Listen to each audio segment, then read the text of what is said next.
ममता बनर्जी और संजय राउत के बाद अब पंजाब के सीएम भगवंत मान ने सिंदूर को लेकर पीएम नरेंद्र मोदी पर निशाना साधा है। वहीं दूसरी तरफ कांग्रेस प्रधान अमरिंदर राजा वड़िंग ने भी घर घर सिंदूर भेजने वाली खबरों को लेकर पंजाब बीजेपी पर निशाना साधा है, जिसके बाद बीजेपी, कांग्रेस और आम आदमी पार्टी के बयानों को सेना का अपमान बताया जा रहा है।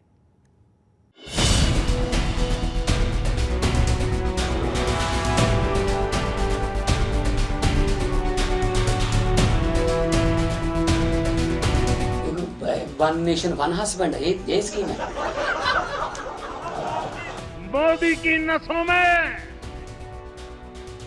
लहू नहीं, गरम सिंदूर बह रहा है। ऑपरेशन सिंदूर के रूप में पूरी दुनिया ने देखा है। ऑपरेशन सिंदूर के दौरान जो दुश्मन गिड़गिड़ा रहा था, वो किसी धोखे में न रहे। ऑपरेशन सिंदूर अभी खत्म नहीं हुआ है। राम भक्ति में रंगे हनुमान जी भी सिंदूर को ही धारण किए हुए हैं। शक्ति पूजा में हम सिंदूर का अर्पण करते हैं और यही सिंदूर अब भारत के शौर्य का प्रतीक बना है। ऑपरेशन सिंदूर के बाद सिंदूर को घर घर ले जाने वाली अफवाहों के बीच पंजाब में भी सिंदूर को लेकर सियासत गर्मा गई है। पश्चिम बंगाल की सीएम ममता बनर्जी और शिवसेना उद्धव गुट के नेता संजय राउत के बाद अब पंजाब के सीएम भगवंत मान ने सिंदूर को लेकर विवादित बयान दिया है। वन नेशन वन हस्बैंड, ये स्कीम है।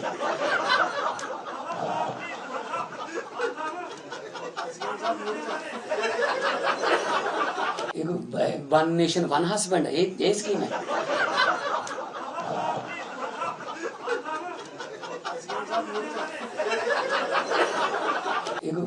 वन नेशन वन हस्बैंड, ये स्कीम है।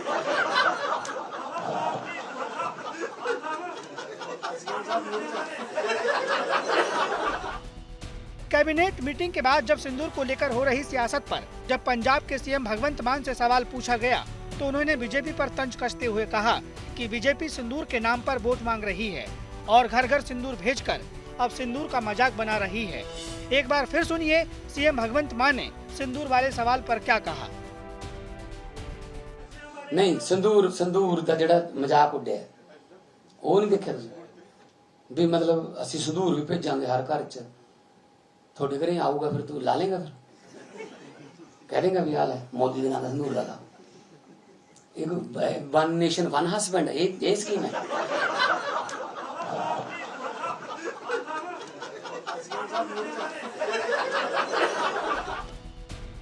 सिंदूर के बहाने सियासत को साधने के लिए सीएम भगवंत मान ने जो तीर छोड़ा है वो जाकर सीधे निशाने पर लगा और बीजेपी की तरफ से सीएम मान पर तुरंत पलटवार किया गया। ये कह रहे हैं अभी वन नेशन वन हस्बैंड। यार आप भाई, ये सेंटर में अगर बीजेपी की एनडीए की सरकार है, उसने अगर पाकिस्तान को धूल चटा दी तो आप बर्दाश्त नहीं कर पा रहे। आप हर वक्त पाकिस्तान के साथ खड़ा होने के दिखाने के लिए भी हम पाकिस्तान के साथ हैं, आप कुछ भी बोलोगे। भगवंत मान साहब, मैं ये बात में माफी मांग के कह रहा हूं, जो आपने ये बात सिंदूर के ऊपर बात की है ना, ये आप आदी हैं इन चीजों के। हमारी संस्कृति, हमारा सभ्याचार, भारत की नारी और भारत के पुरुष को ये चीजें कभी भी ना सिखाती है, ना बर्दाश्त करती है। पंजाब के मुख्यमंत्री जी राजनीति में आने से पहले कॉमेडियन थे। वो राजनीति में भी कॉमेडी करना चाहते हैं।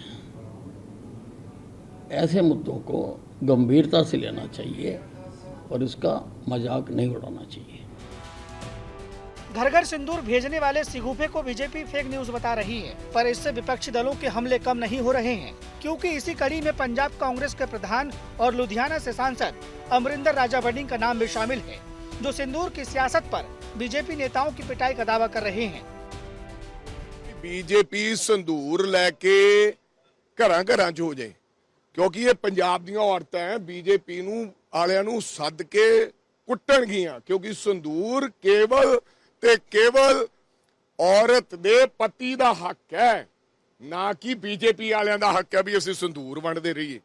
ਉਹ ਆਪਦੀ ਸਿਰ ਤੇ ਜਦੋਂ ਮੱਥੇ ਤੇ ਸੰਦੂਰ ਲਾਉਂਦੀਆਂ, ਉਹ ਆਪਦੇ ਪਤੀ ਦੀ ਚੜ੍ਹਦੀ ਕਲਾ ਵਾਸਤੇ ਤੇ ਸਦਾ ਸੁਹਾਗਣ ਰਵੇ ਉਹਦੇ ਵਾਸਤੇ ਲਾਉਂਦੀਆਂ। ਆਪਰੇਸ਼ਨ ਦਾ ਨਾਮ ਲੈਣਾ ਇਹਨਾਂ ਦੀ ਜਿਹੜੀ ਸੰਦੂਰ ਦੇ ਨਾਮ ਤੇ, ਮੇਰੀਆਂ ਭੈਣਾਂ ਦੇ ਨਾਮ ਤੇ ਆਪਦਾ ਕੰਮ ਦੁਕਾਨਦਾਰੀ ਚਲਾਉਣਾ ਚਾਹੁੰਦੇ ਹੋ ਨਾ ਜਾਖੜ ਸਾਹਿਬ ਤੇ ਬਿੱਟੂ ਸਾਹਿਬ, ਜੇ ਉਵੇਂ ਨਾ ਨੰਗੇ ਪੈਰੀ ਮੋੜਿਆ ਤੁਹਾਨੂੰ ਤਾਂ ਤੁਸੀਂ ਵੇਖਿਓ ਹੁੰਦਾ ਕੀ ਹੈ। सवाल सिंदूर का हो या फिर सियासत का, भाषा की मर्यादा का ध्यान हर किसी को रखना चाहिए। बहरहाल अब देखना ये होगा लुधियाना उपचुनाव से पहले सिंदूर को लेकर गरमाई सियासत से किसे फायदा होता है और किसे नुकसान। आज तक ब्यूरो।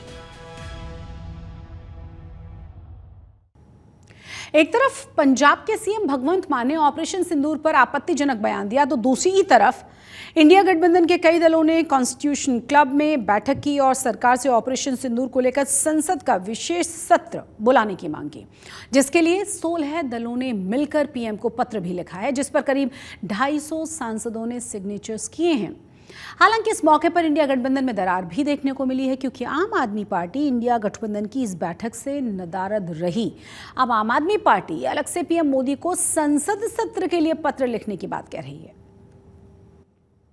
सिंदूर वाली सियासत के बीच पंजाब के तरन तारण में पुलिस ने पाकिस्तानी जासूस को गिरफ्तार किया है। पुलिस के मुताबिक आरोपी पिछले 5 साल से पाकिस्तान के लिए जासूसी कर रहा था और इसके अलावा आरोपी ने मोबाइल फोन से 20 से ज्यादा ISI एजेंट्स के नंबर भी मिले हैं।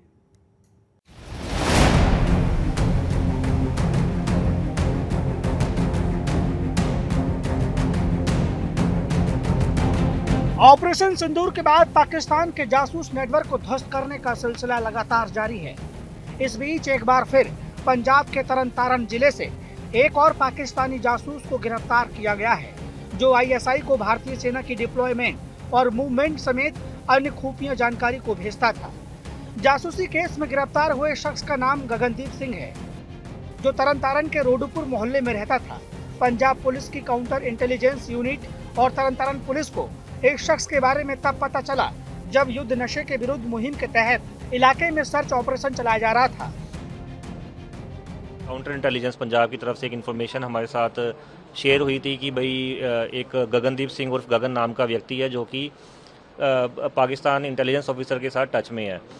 उसी के अंदर कार्रवाई करते हुए SP city Riputapan Singh Sandhu, DSP investigation Gurinderpal Nagra, इन्होंने ऑपरेशन लीड करते हुए इसको काबू किया जाता है। और इसकी जब इससे 2 मोबाइल बरामद हुए हैं, जब उसकी जांच की गई तो उसमें तकरीबन 20 से ज़्यादा पाकिस्तानी इंटेलिजेंस ऑफिसर्स के नंबर सामने आए हैं। और जो पाकिस्तानी प्रो खालिस्तानी एलिमेंट है गोपाल सिंह चावला, उसके साथ भी इसकी बात होनी जो है तस्दीक हुई है। ये तकरीबन 5 साल से ये पता लगा कि 5 साल से ही पाकिस्तानी इंटेलिजेंस ऑफिसर के साथ टच में था। गगनदीप की गिरफ्तारी के बाद शुरुआती तफ्तीश में जो कुछ पता चला वो चौंकाने वाला है। पुलिस के मुताबिक गगनदीप पिछले 5 साल से खालिस्तानी समर्थक गोपाल सिंह चावला के संपर्क में था और चावला की मदद से ही उसका परिचय पाकिस्तानी खुफिया अधिकारियों से हुआ था। इतना ही नहीं, गगनदीप ने ऑपरेशन सिंदूर के दौरान भारत में सेना की गतिविधियों, सेना की तैनाती और रणनीतिक ठिकानों की सूचनाएं पाकिस्तान से साझा की थी, जो देश की सुरक्षा के लिए एक बड़ा खतरा बन सकती थी। ये ISI और पाकिस्तान इंटेलिजेंस ऑफिसर दोनों के साथ ही टच में था। मेन इसका हैंडलर गोपाल सिंह चावला था और इसका पासपोर्ट जो है 2018 का बना हुआ है। बाकी हम उसकी ट्रैवल हिस्ट्री की डिटेल निकलवा रहे हैं कि ये फॉरेन कंट्री में या पाकिस्तान से ट्रैवल किया है या नहीं किया है। इनिशियली इन्वेस्टिगेशन में सामने आया कि तकरीबन 20 से ज़्यादा जो पाकिस्तानी इंटेलिजेंस ऑफिसर्स हैं उनके साथ ही टच में था। अब तक जो हमने चेक किया उसमें यही है कि भाई पिछले 3 महीने के दौरान ये काफ़ी ज़्यादा इसकी एक्टिविटी बढ़ गई थी। उसकी मोबाइल का फोरेंसिक करवा रहे हैं, उससे पहले का जो डेटा है वो फोरेंसिक जांच में सामने आएगा, फिर पता चलेगा कि भाई ये स्लीपर सेल के तौर पे काम कर रहा था या फिर 5 साल से ही एक्टिव था। पुलिस और खुफिया एजेंसियां गगनदीप के फाइनेंशियल और टेक्निकल नेटवर्क की गहराई से जांच कर रही है, ताकि जासूसी नेटवर्क का पूरा खुलासा हो सके। सूत्रों के मुताबिक गगनदीप के पास से जो मोबाइल फोन बरामद हुआ है उसमें ISI से जुड़े 20 से अधिक कॉन्टैक्ट भी मिले हैं। आज ऑपरेशन सिंदूर जब शुरुआत हुई थी तो पाकिस्तान इंटेलिजेंस ऑफिसर्स की तरफ से इसको एक्टिवेट किया गया था कि भाई आर्मी की मूवमेंट बारे, आर्मी की पोस्ट बारे या जो अपनी एयरफोर्स है उसकी मूवमेंट बारे इंफॉर्मेशन शेयर की जाए। तो इसके मोबाइल को चेक करने से ही पता चला है कि ये काफ़ी सेंसिटिव इन्फॉर्मेशन, काफ़ी क्लासिफाइड इन्फॉर्मेशन उनके साथ शेयर कर रहा था, वीडियो बना के भी भेज रहा था, फ़ोटोज़ भी भेज रहा था। तो उस दौरान ये पूरा एक्टिव पाया गया। परिवार वालों के मुताबिक गगनदीप विकलांग है और अमृतसर की सब्जी मंडी में सब्जी बेचने का काम करता था। गगनदीप की मां ने अपने बेटे पर लगे आरोपों को गलत बताया है। हाँ जी सर, उस बचपन तो ही हैंडीकैप है सर। ਵੇਖੋ ਪਾਕਿਸਤਾਨ ਬਲੇਮ ਉਹਦੇ ਪੁਲਿਸ ਨੇ ਬਣਾਏ ਆ, ਪਰ ਦੇਖੋ ਜੇ ਸੋਸ਼ਲ ਮੀਡੀਆ ਤੇ ਕੋਈ ਗੱਲਬਾਤ ਹੁੰਦੀ ਆ ਤੇ ਇਹਦੇ ਬਾਰੇ ਕਿਸੇ ਨੂੰ ਨਹੀਂ ਪਤਾ ਹੁੰਦਾ। ਬੱਚੇ ਨੂੰ ਖੁਦ ਨਹੀਂ ਪਤਾ ਹੁੰਦਾ ਕਿ ਮੈਂ ਗੱਲ ਕਰ ਰਿਹਾ ਫੇਸਬੁੱਕ ਤੇ ਆਈਡੀ ਤੇ ਜੋ ਵੀ ਆ, ਅਗਲੇ ਪਾਸੇ ਕੀ ਆ ਉਸ ਗਗਨਦੀਪ ਨੂੰ ਵੀ ਨਹੀਂ ਪਤਾ ਹੋਏਗਾ। ਬਾਕੀ ਪੁਲਿਸ ਜੋ ਵੀ ਇਸ ਟਾਈਮ ਤੇ ਕਰ ਰਹੀ ਹੈ ਤਾਂ ਇਸ ਟਾਈਮ ਤੇ ਮੈਨੂੰ ਕੁਝ ਵੀ ਨਹੀਂ ਪਤਾ। ਮੇਰੇ ਆਪਣੇ ਬੱਚੇ ਦੀ ਮੈਂ ਕੱਲ ਦੀ ਆਵਾਜ਼ ਨਹੀਂ ਸੁਣੀ ਔਰ ਮੈਨੂੰ ਕੁਝ ਦੱਸਿਆ ਵੀ ਨਹੀਂ ਜਾ ਰਿਹਾ ਵੀ ਕੀ ਗੱਲ ਆ। बीते 1 महीने में पंजाब से 5 जासूसों को पकड़ा जा चुका है और ये सभी आरोपी पाकिस्तानी एजेंटों के संपर्क में थे। 4 मई को अमृतसर से पलक शेर मसीह और सूरज मसीह को गिरफ्तार किया गया। 11 मई को मलेरकोटला से महिला जासूस गजाला खातून और यामिन मोहम्मद गिरफ्तार हुए। 13 मई को भटिंडा में रकीब नाम के शख्स को जासूसी केस में गिरफ्तार किया गया। पंजाब के अलावा राजस्थान, कश्मीर से भी पाकिस्तान के लिए काम करने वाले जासूसी नेटवर्क का खुलासा हुआ है। राजस्थान में कांग्रेस के राज में मंत्री रहे सालेह मोहम्मद के पीए शकूर खान को गिरफ्तार किया गया। फिलहाल शकूर सरकारी कर्मचारी था। वहीं कश्मीर में भी जासूसी के आरोप में 3 सरकारी कर्मचारी बर्खास्त किए गए हैं। तरन तारन से मनीष शर्मा के साथ आज तक ब्यूरो।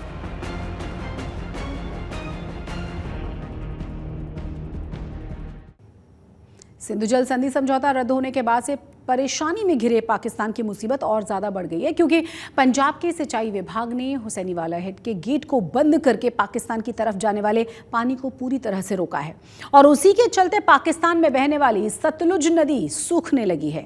सिंचाई विभाग के अधिकारियों के मुताबिक पानी को अब पंजाब की नहरों में छोड़ा जा रहा है ताकि पंजाब की नहरों में पानी की कमी को पूरा किया जा सके। आपको बता दें कि पंजाब में धान की रोपाई के सीजन शुरू हो चुके हैं और ऐसे में जब सतलुज का पानी नहरों में छोड़ा जा रहा है तो इससे किसानों के चेहरे पर बड़ी खुशी है। वहीं दूसरी तरफ पाकिस्तान में सतलुज का पानी नहीं पहुंचने से सूखे की नौबत आ गई है। हुसैनीवाला हेडवर्क से हमारी 2 नहरें निकलती हैं, ईस्टर्न कनाल और ओल्ड बीकानेर कनाल। वहाँ से हम पानी चलाते हैं अपनी पंजाब की नहरें के लिए।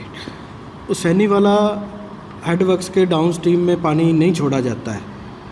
सिर्फ जो पानी है हम अपनी नहरों में ही छोड़ते हैं किसानों को पानी देने के लिए, क्योंकि अभी आपको पता ही है धान की बिजाई का समय शुरू हो गया है। तो हमने अपनी पूरी तैयारी कर ली है, नहरों की सफाई वगैरह भी कर ली है। तो हम पानी धीरे धीरे नहरों में बढ़ा रहे हैं और नहरों में पानी छोड़ा जा रहा है। लुधियाना में होने वाले विधानसभा उपचुनाव से पहले पंजाब की मान सरकार ने एससी परिवारों को बड़ा तोहफा दिया है। दरअसल बजट में फाइनेंस मंत्री ने जो एससी परिवारों का कर्ज माफ करने का वादा किया था उस पर मान कैबिनेट ने मोहर लगाई है। सीएम मान की अगुवाई में हुई कैबिनेट की बैठक में एससी परिवारों का कर्ज माफ करने का फैसला किया गया, जिसके तहत 31 मार्च 2020 तक दिए गए 4727 परिवारों के 68 करोड़ का कर्ज माफ किया जाएगा। आपको ये भी बता दें कि सारे कर्ज लोगों को काम शुरू करने के लिए दिए गए थे और इसमें एजुकेशन लोन भी शामिल था। बठिंडा के गांव भाई बख्तौर में एक पूर्व सैनिक रणबीर सिंह पर 3 लोगों ने हमला कर दिया, जिसके चलते रणबीर सिंह अस्पताल में भर्ती हैं। हालांकि पुलिस ने 2 आरोपियों को गिरफ्तार कर लिया है, लेकिन इस मामले में सियासी तूल भी लगातार बढ़ा हुआ है।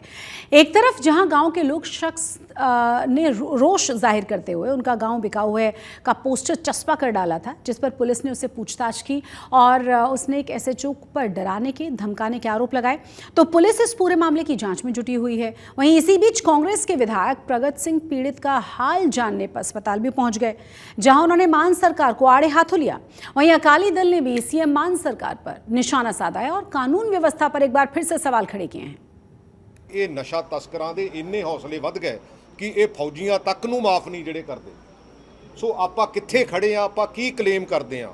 ਔਰ ਇਹ ਭਗਵੰਤ ਮਾਨ ਜੀ ਤੁਸੀਂ ਇਸ ਗੱਲ ਲਈ ਮੈਨੂੰ ਲੱਗਦਾ ਆਉਣ ਵਾਲਾ ਸਮਾਂ ਤੁਹਾਡੇ ਲਈ ਵੀ ਬਹੁਤਾ ਚੰਗਾ ਨਹੀਂ ਹੈ।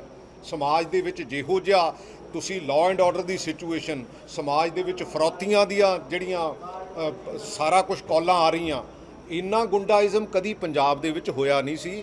ਪੰਜਾਬ ਤਾਂ ਮੈਨੂੰ ਲੱਗਦਾ ਪਹਿਲਾਂ ਹੀ ਬਹੁਤ ਮਾਰ ਝੱਲ ਚੁੱਕਿਆ, ਪਰ ਹੁਣ ਜਿਹੜੀ ਮਾਰ ਸਮਾਜ ਦੇ ਵਿੱਚ ਸਹਿਮ ਦੀ ਮਾਰ ਹੈ ਉਹ ਸਭ ਤੋਂ ਮਾੜੀ ਆ। ਔਰ ਤੁਸੀਂ ਇਹਨੂੰ ਤਕੜੇ ਹੋ ਕੇ ਨੱਥ ਪਾਓ, ਨਹੀਂ ਤਾਂ ਆਉਣ ਵਾਲੇ ਸਮੇਂ ਦੇ ਵਿੱਚ ਤੁਹਾਡਾ ਲੋਕੀ ਹਾਲ ਹਸ਼ਰ ਜਿਹੜਾ ਮਾੜਾ ਕਰਨਗੇ। ਪੰਜਾਬ 'ਚ ਕਾਨੂੰਨ ਵਿਵਸਥਾ ਦਾ ਹਾਲਾਤ ਜੋ ਹੋਏ ਨੇ ਉਹ ਕੋਈ ਨਵੀਂ ਗੱਲ ਤਾਂ ਨਹੀਂ ਹੈ। ਜਦੋਂ ਤੋਂ ਇਹ ਆਮ ਆਦਮੀ ਪਾਰਟੀ ਦੀ ਸਰਕਾਰ ਬਣੀ ਹੈ, ਤੁਸੀਂ ਯਾਦ ਕਰੋ ਸਭ ਤੋਂ ਪਹਿਲੇ ਸਰਕਾਰੀ ਉਹਨਾਂ ਦੇ ਇੰਟੈਲੀਜੈਂਸ ਦੇ ਦਫ਼ਤਰ 'ਚ ਰੌਕਟ ਲਾਂਚਰ ਦੇ ਨਾਲ ਹਮਲਾ ਹੋਇਆ ਸੀਗਾ, ਜਿਹੜੇ ਰੌਕਟ ਲਾਂਚਰ ਮਿਲਟਰੀ ਦੇ ਕੋਲ ਹੁੰਦੇ ਨੇ। ਇਹ ਸਰਕਾਰ ਦੇ ਆਉਣ ਦੇ ਨਾਲ ਹੀ ਅੱਜ ਪੰਜਾਬ 'ਚ ਇਹੋ ਜਿਹੇ ਹਾਲਾਤ ਹੋ ਰਹੇ ਨੇ ਕਿ ਲੋਕੀ ਆਪਣੇ ਘਰਾਂ 'ਚ सुरक्षित नहीं, दुकानदार अपने दुकान 'ਚ सुरक्षित नहीं। अमृतसर के मजीठा में एक 10 साल के बच्चे पर गोली चलाने के मामले में सब सनसनी फैली है, क्योंकि एक शख्स ने का पड़ोसियों के साथ कूड़े को लेकर झगड़ा शुरू हुआ। तभी उसका 10 साल का बेटा घर से बाहर आता है। उसके बाद पड़ोसी ने उस पर गोली चला दी। हालांकि बच्चे को गोली लगी नहीं, अच्छी बात यही रही है, और बच्चे ने घर में भागकर किसी तरह से अपनी जान बचाई है। लेकिन ये पूरी घटना वहाँ जो CCTV कैमरा लगा हुआ था उसमें कैद हुई है। उसके आधार पर पुलिस ने इस पूरे मामले की जाँच शुरू कर दी है। जो कि गली दे विच कूड़े दे झगड़ा हो रहा सी गवांढियां दा, मेरा बेटा उस झगड़े नूं वेखण वास्ते बाहर निकलिया ते मेरे गवांढी नाल मेरी पहले तो भी रंजिश सी, उसने सीधी मेरे बेटे ते गोली चला दी। नहीं सर, गोली ओनू नहीं लगी जे, बचाव हो गया। मारन दी नीत नाल सीधी गोली मारी जे, उन्हें कोई पैरां च नहीं, सीधी मारी जे। चमोली हेमकुंड साहिब में इन दिनों बर्फबारी का सिलसिला जारी है, लेकिन इसके बावजूद भी श्रद्धालुओं में जबरदस्त उत्साह देखने को मिल रहा है। भारी संख्या में श्रद्धालु यहां पहुंच रहे हैं। हालांकि बर्फबारी को देखते हुए SDRF की टीमें भी अपना फर्ज बखूबी निभा रही हैं।